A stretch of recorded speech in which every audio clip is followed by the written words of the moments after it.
elektr qurilma uskunalarida naryad ijozatsiz ishlashga mutlaqo yo'l qo'ymayman.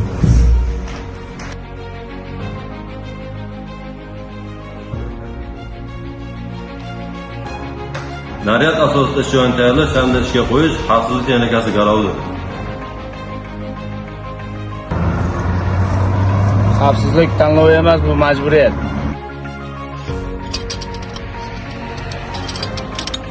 Ko'rsatilgan chora-tadbirlarni bajarishi va ko'chma yerga ulanishlarni o'rnatish xavfsizlik texnikasi qoidalariga rioya etilishini ta'minlaydi. Yo'l harakati xavfsizlik qoidalariga rioya etish mening burchimdir.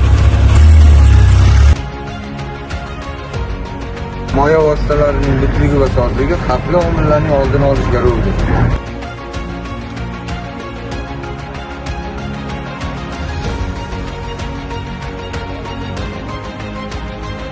Unutmang, xavfsizlik texnika qoidalariga rioya qilish orqali baxtsiz hodisalarning oldini olgan bo'lasiz.